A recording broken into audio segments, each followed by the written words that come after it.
তো এগুলা নিয়ে আসলে কথা বলতে বলতে বারবার কথা বলতে বলতে বিরক্ত, এবং মানে এগুলা নিয়ে কথা বলতে ইচ্ছে করে না। আমরা ইউনোর সাথে কথা বলে কন্ট্যাক্ট করার চেষ্টা করেছি। ইউনো আমাদেরকে বারবার আশ্বাস দিয়েছিল যে আমার পাশে অসংখ্য ব্যক্তির বাড়ি, 5-6টা বাড়ি কিন্তু 2-3 মাসের মধ্যে পড়ে যাবে। গত বছর আমরা ফুল বর্ষাতে আমরা বেশ কিছু কাজ করেছি। এর মধ্যে থেকে উল্লেখযোগ্য কাজ হচ্ছে রহমতপুরের পশ্চিম পাশের যে সড়কটা ছিল, এই সড়কের পাশে বস্তা দিয়ে আমরা ভাঙনের যেই মানে মূল নদী তো রহমতপুরের পাশে, দুই পাশে নদী, এক হচ্ছে দক্ষিণ পাশে, এক হচ্ছে পশ্চিম পাশে। পশ্চিম পাশে রাস্তার যেহেতু একদম পাশে, আমরা বস্তা দিয়ে এটাকে ট্রাই করেছি বস্তা দিয়ে ভাঙনটা রোধ করার জন্য। আলহামদুলিল্লাহ এটাতে আমরা 100% সাকসেস, এবং এটার দুই পাশে বেশ সুন্দর করে মানে চর উঠছে। কিন্তু আমরা পুরো জায়গাটা আমরা ফিল আপ করতে পারি নাই, কারণ আমাদের বাজেট সংকট ছিল। সরকারিভাবে বাজেট যেটা পাওয়ার কথা ছিল আমরা সেটা পাই নাই। আমরা আমাদের ব্যক্তিগত ফান্ড থেকে ব্যক্তিগতভাবে আমরা খরচ করেছি, ব্যক্তিগত ফান্ড থেকে আমরা কাজটা করেছি।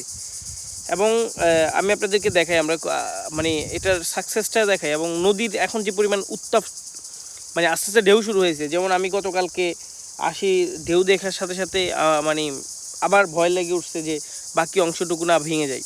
আমি আপনাদেরকে যদি একটু জাস্ট দেখাই এটা, তাহলে বুঝবেন যে দেখেন এটা হচ্ছে মূলত নদীর যে এখন ঢেউ।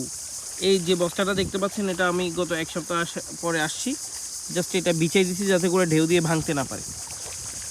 এবং আমি যদি আপনাদেরকে দেখাই যে অংশটুকু আমরা কাজটা করছি, এবং এটাতে দেখেন এই অংশটুকু একদম মানে 100% এখান থেকে আমরা মানে এখানে প্রায় 50টা বস্তা দিয়েছি, নিচ থেকে বস্তা দিয়ে আনছি, এবং এখানে বেশ ভালো একটা ফলাফল আমরা পাইছি। দেখছেন এতটুকু কিন্তু নদী চলে আসছিল, এতটুকু পর্যন্ত নদী চলে আসছিল। এই রাস্তাটা ভেঙে গেলে পুকুর। এখন আলহামদুলিল্লাহ এটাতে বেশ ভালো। এখন দেখেন এই জায়গাটাতে আমরা দিতে পারি নাই, কারণ আমাদের ফান্ড ছিল না, এবং আমরা সরকারিভাবেও যেটা পাওয়ার দরকার ছিল, যেটা পাওয়ার কথা ছিল, এটা আমরা পাই নাই। যদিও বা বারবার সরকারের আমরা ইউনোর সাথে কথা বলে কন্ট্যাক্ট করার চেষ্টা করেছি। ইউনো আমাদেরকে বারবার আশ্বাস দিয়েছিল যে আমাদেরকে বস্তা দিয়েছে, ফান্ডও দিবে। পরবর্তীতে উনি বলেছেও যে 1.5 লক্ষ টাকা ফান্ড দিয়েছে, বাট আমরা ফান্ডটা পাই নাই, মাত্র অনলি 20,000 টাকা পাইছিলাম। এখন দেখেন এত বড় প্রজেক্টের কাজ, এগুলো 20-30 হাজার টাকা দিয়ে হয় না, এখানে অনেক টাকা লেগে গেছে। এখন আমি আপনাদেরকে বলি যে এ বর্ষাতে যেটা ভাঙবে সেটা হচ্ছে এই জায়গাগুলো পুরোটা ভাঙে যাবে।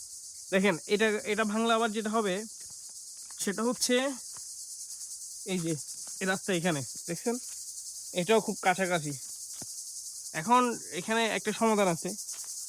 সমাধানটা হচ্ছে আমরা যেভাবে ওই পাশটা বস্তা দিয়েছি, আমাদের যেটা বাজেট দিয়েছে 1.5 লক্ষ টাকা বাজেট যেটা দিয়েছিল, এটা যদি আমরা সম্পূর্ণ পেতাম, অন্তত এতটুকু পর্যন্ত করা পসিবল ছিল, এতটুকু পর্যন্ত। তো এগুলা নিয়ে আসলে কথা বলতে বলতে বারবার কথা বলতে বলতে বিরক্ত, এবং মানে এগুলা নিয়ে কথা বলতে ইচ্ছে করে না। তারপরেও দেখা যাচ্ছে নিজের এলাকার প্রতি, নিজেদের ঘরের প্রতি, নিজের বাড়ির প্রতি, সোসাইটির অসংখ্য ব্যক্তির বাড়ি, আমার পাশে অসংখ্য ব্যক্তির বাড়ি, 5-6টা বাড়ি কিন্তু 2-3 মাসের মধ্যে পড়ে যাবে। তো এবং রাস্তা পড়ে যাবে, মানুষের যাতায়াতের অবস্থা আবার অবনতি হবে। তো আমি চাই যে এই কাজগুলা সরকারিভাবে কিন্তু অনেকগুলা কাজ হচ্ছে। তো আমার এই ভিডিওগুলো বানানোর একটা মাত্র উদ্দেশ্য যে আমাদের যারা প্রতিনিধিত্ব করে, আমাদেরকে আমরা তাদের কাছ থেকে জাস্ট এতটুকুই চাই যে আমাদের সুযোগ সুবিধা অসুবিধাগুলো আপনারা দেখেন, আপনারা এগুলো নিয়ে কাজ করেন। আপনাদেরকে প্রতিনিধি হয়েছেন, আপনারা যা করবেন সেটা আপনাদের ব্যক্তিগত, বাট জনস্বার্থে আপনারা এই কাজগুলো করেন। এবং আমি সবাইকে বলবো যে আপনারাও আপনাদের জায়গা থেকে আওয়াজ তুলুন। বিশেষ করে তেল্লারঘাট আছেন, এদিকে আমাদের সোনাগাজীর সাইডের যারা আছেন, আওয়াজ তুলেন। আপনাদের একটা বিষয় কি দেখেন, আপনাদের এত তাড়াতাড়ি যদি এখন এই সুইচ গেট হয়ও মিনিমাম 5 বছর সময় লাগবে। এই 5 বছর যদি আপনি আপনার এলাকার পাশের জায়গাটা যদি আপনার জায়গাটা যদি সেভ করতে না পারেন, তো সুইচ গেট হয়ে কী করবে? আপনার যেটুকু সম্পত্তি আছে এটা যদি ভেঙে যায়, যেমন আমার যতটুকু, আমার যে বাড়িটা আছে, আমাদের বাড়িটা যদি ভেঙে যায়, এই ধরনের বাড়ি আরেকটা আমরা তৈরি করতে পারবো? এখন সম্ভব না এটা। তো সবাই সবার জায়গা থেকে, এই যে আমাদের একটা সিম্পল কথা বলি, আমাদের একটা বাড়ি পড়লে এখানে 4-5টা বাড়ি একসাথে পড়বে, এর পাশে মসজিদ, কবরস্থান, সব একসাথে পড়ে যাবে। সেজন্য সবার প্রতি আমি সকল প্রতিনিধিদের প্রতি বিশেষ আন্তরিকতার সাথে বলতে চাই, প্লিজ আপনারা এগুলো নিয়ে একটু কথা বলেন। আপনারা উপজেলাতে যান, এগুলো নিয়ে কথা বলেন, দরখাস্ত দেন, আমরাও দিচ্ছি, আমরাও চেষ্টা করতেছি।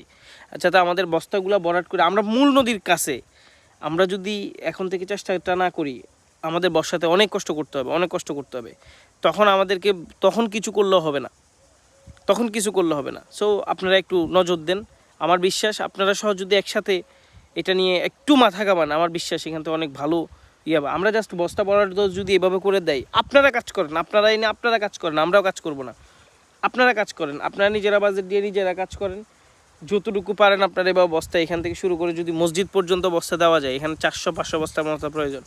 এই জায়গাটা পুরোটা সেফ, দুইটা দিক থেকে মানুষে কষ্ট করে। তো আমি সবার প্রতি এতটুকুই রিকোয়েস্ট করব। আসসালামু আলাইকুম।